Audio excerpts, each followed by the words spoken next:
welcome to the show. This is Kerosi TV and my name is Geoffrey Kerosi. So it has been quite a number of days, I think around 7 or 8 days since we posted our last episode because of a very busy schedule and a number of other factors. I've not been able to post more regularly, but I thank God that now I'm back to offer you entertainment and information. And today we will have a discussion about a very serious province in Canada, Alberta Province, which is controlling rats. Actually, they don't have rats at all in their province.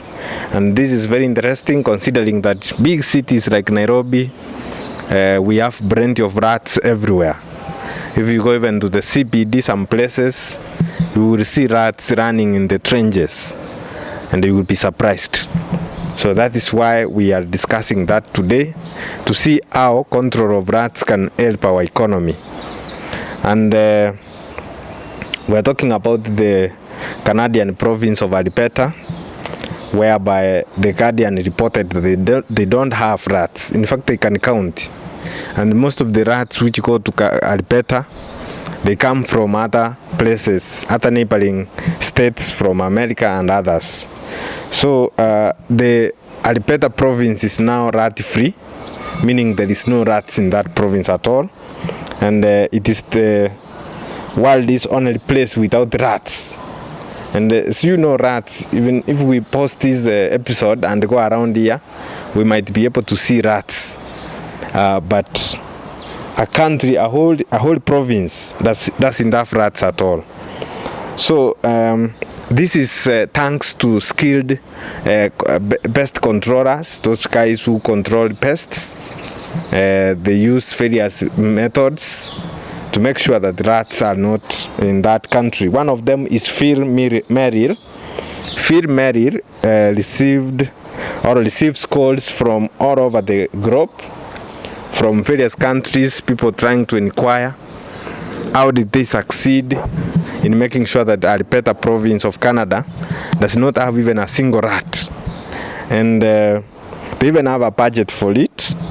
And I know that if Kenyan MCAs runs that this is a place where we can benchmark on how to control pests or eradicate pests, for example, from Nairobi or from any other county, you will see them heading to Canada. But you don't have to. Today I will give you all the information that you need to know about how to control the rats and what Alberta, Canadian province, has done about it. So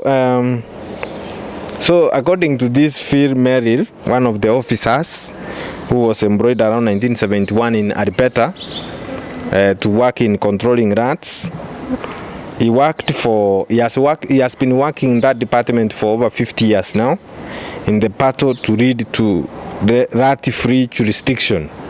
And he said, and I quote him, that the poor rat, it does really well back in 18th century, but in this century is struggling.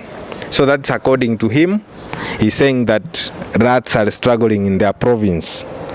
And as you know, Alberta province in Canada has a population of around 4 million people. So it has the same population, nearly the same population as Nairobi.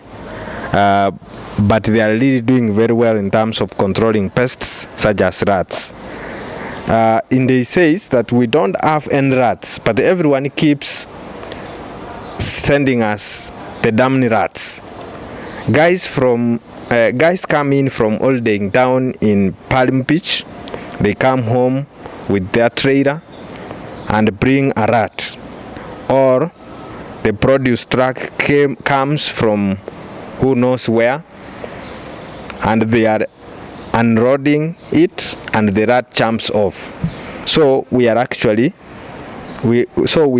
get about 2 rats a month. So basically, what Mary is saying is that most of the rats which appear in Alberta province of Canada, they are brought from elsewhere through the trucks which carry goods to Alberta. through people who go holidaying or vacation. When they come back with their trailers, they bring those rats. So Mary was employed in 1971 as the pest control officer, and they started an ambitious program or plan which they launched to keep rodents out of the landlocked province altogether.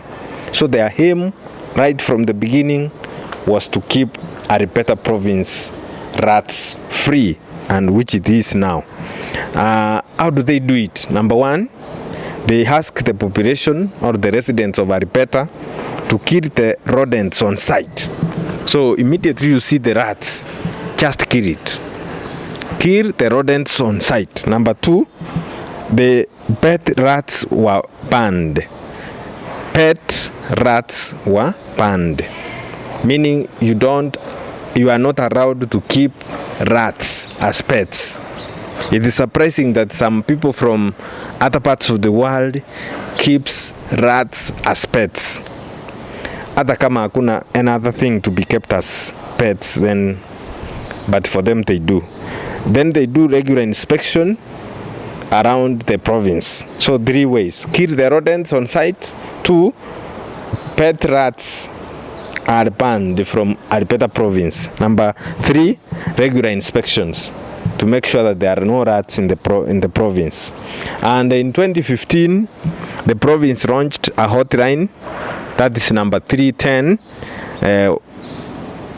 so that if you see rats in any part of the province of Alberta, you just call the department and they will respond. They will come and kill those rats, or they just deport them back, which we will talk about later. So zoos and universities need permits to keep or transport rats. So even if it is you are a Canadian from Alberta Province, you want to keep rats as pets, you have to get some special permit to keep one, and you have to control the population of those pets. Then there is you have to remember that in Alberta Province, you will realize that not all rats are killed, some are deported. So imagine when we are deporting people here in Kenya, we deport foreigners. In the United States, they deport foreigners. Even Kenyans are deported back to Kenya. In Kenya, we recently deported Miguna back to Canada. But in Canada, when they see a rat and they find that the owner doesn't want it to be killed, they deport it back to where it belongs. So they can deport a rat. Maybe if a rat comes from Kenya, they will deport it back to Nairobi. So while we are deporting people, they can even spend money. They do a fundraising to make sure that there is enough money for them to deport the rat back to where it came from. So that is how funny it is. That is how funny it is, the story of controlling rats in Alberta Province of Canada. So the province, at one point, it had a budget of $380,000, Canadian dollars, I guess, per year, or US dollars, for fighting rats. That's averagely around this is around 38 million every year for fighting rats. That, according to a report from 2004, the report established that rats could cause as much as 42 Canadian dollars, that is 42 million Canadian dollars, in damage to Alberta if unchecked. What does this mean? It means that if they don't do the campaign of eliminating or eradicating rats from Alberta Province, they will lose 42 million Canadian dollars. So it is better they use 380,000 Canadian dollars to make sure they protect property worth 42 million Canadian dollars. Even here in Kenya, let us think about it. Let us stop here. We will come back right after the break for us to conclude on this story.